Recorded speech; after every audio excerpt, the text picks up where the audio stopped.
Call me Neoblade.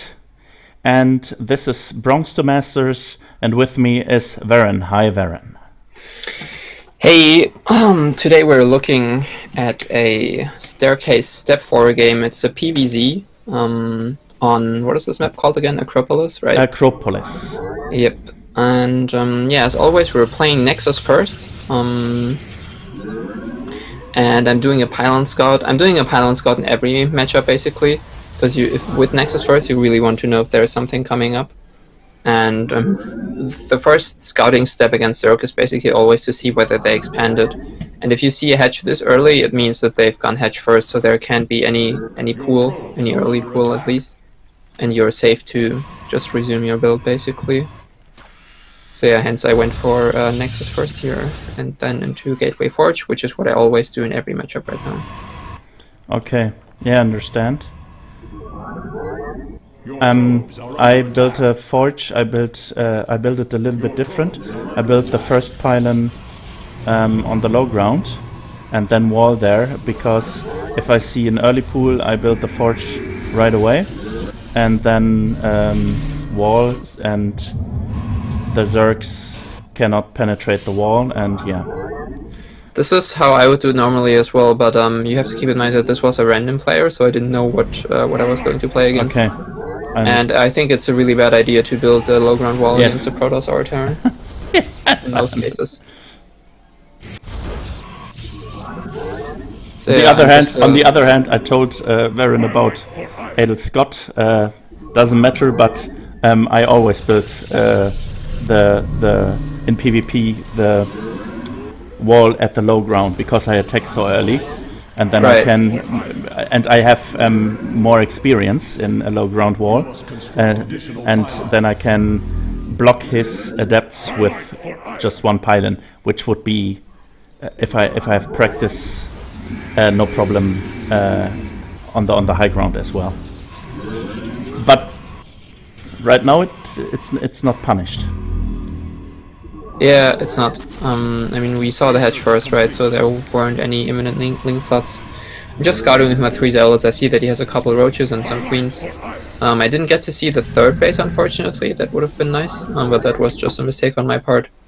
But as always, I'm taking my third base on 3 gates. I'm adding on my tech in form of a second forge, charge, Templar archives, and I'm also gonna get a robo in the near future.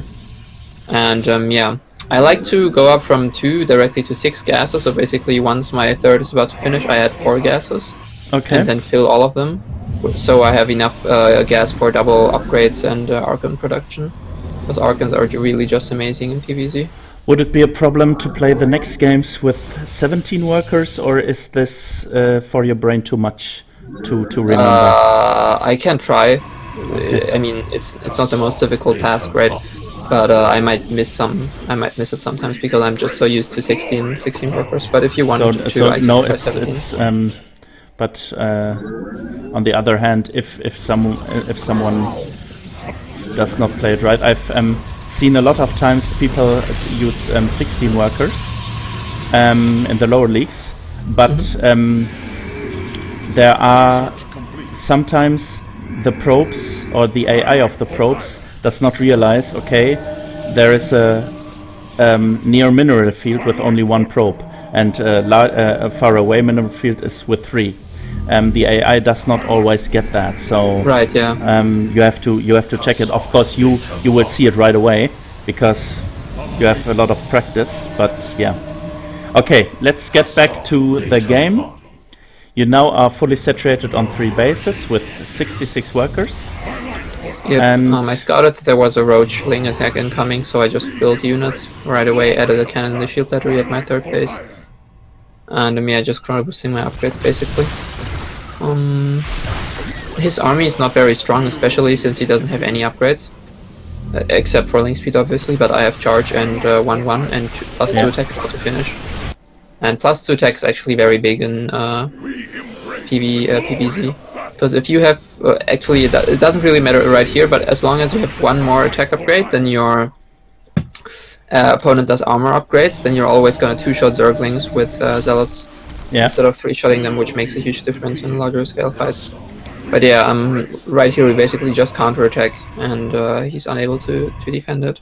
Taking a 4th base behind it, I'm starting +3 attack, getting my prison to reinforce, and yeah, that's basically it. I'm not really microing. You can see my zealots are bunching up a little bit over there. Yeah. But it doesn't really matter, since I could easily lose that army and probably another one of that size, and I'd still win the game, just because I'm so far ahead in economy. And he now loses his 3rd base, so I think he's on 2 bases now. Yes. Yep.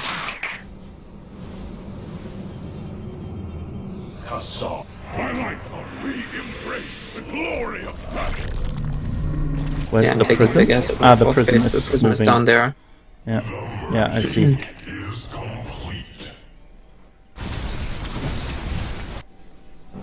I'm adding some cannons just in case there's a run by at my 4th base, but it shouldn't really matter at this point anymore.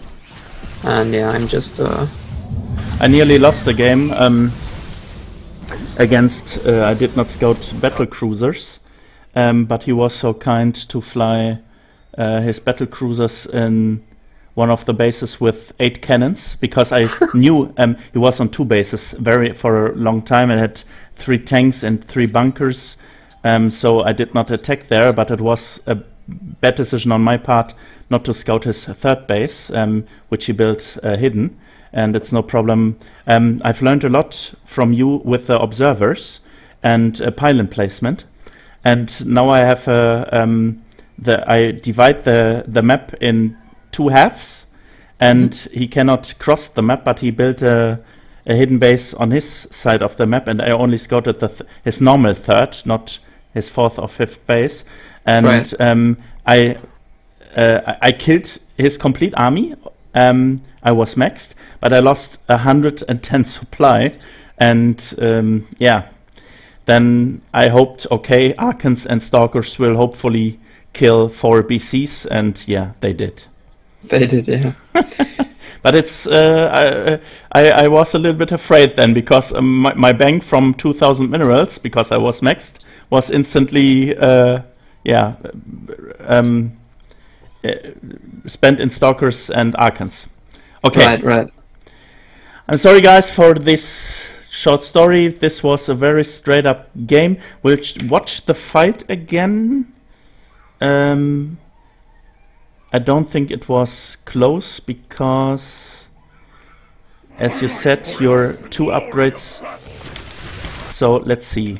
He has a little bit more army value in minerals, but you're ahead in gas, and I think the Archons really are good in this fight. And you're it's the upgrades. Yeah, I mean, I'm going to be probably 3 upgrades ahead by the time we fight. I think is +2 going to finish in time. I'm not sure anymore. It might not. But either way. Yet now it finishes. Yeah, exactly.